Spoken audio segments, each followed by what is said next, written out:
Man kelin bo'ladigan xonadon ko'p uxlaydigan, barvaqt turmaydigan, uyquni yaxshi ko'radigan bo'ladi deb aytardim. Hozircha kelin bo'lmadim, lekin ko'p uxlaydigan uyquchi qiz bo'lib katta bo'ldim. Nima uchun 26 ga kirgan qiz qari qiz bo'lishi kerak? Mana yoshim 26 ga. Kimni ko'rmasam, kim bilan salom alik qilmasam, qaysi qarindoshimni, qaysi dugonamni ko'rmasam, bir xil gap: qachon erga tegasan, vaqting o'tib ketibdi-ku deydi. Nima uchun vaqt o'tib ketish kerak? Nima uchun bizaga 18 ga kirdiki, erga tekkan bo'lishi, 20 yoshgacha ikkita farzandlik bo'lishi kerak deb o'ylaydilar. Chunki menga keladigan negativchilarga javob bersam, zato men erga tekkanman, zato meni farzandim bor deb maqtanib qo'yadilar. Xuddi erga tegish bu jackpot yutish deganday. Hammasidan ham qizig'i, siz muxlisizmi? Instagramingizni bitta ham qoldirmay kuzataman. Sizga uylanmoqchiman, lekin to'ydan keyin Instagram ishlatmaysiz deydigan SMSlar. Siz meni internetdan topgan bo'lsang, yana nimaga men internetdan chiqib ketishim? Achinarlisi, bir vaqtlar shu shartga ham rozi bo'lganman. O'zim gaplashib yuradigan yigitim bo'ldi, internetni yig'ishtirasan, sani hayoting bu faqat menga tug'ib beradigan bolalaring. Menga qaraysan, meni ishlarimni qilasan, uyni tozalaysan, uylarga qaraysan, meni onamga qaraysan, bolalaringga qaraysan. Ana shu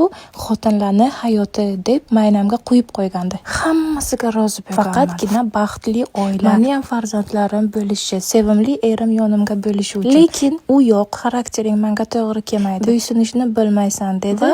Ketdi. Endi boshqalarga ishonchim qolmadi. Bitta odam uchun umuman hech qaysi erkakka ishonmay qo'ydim.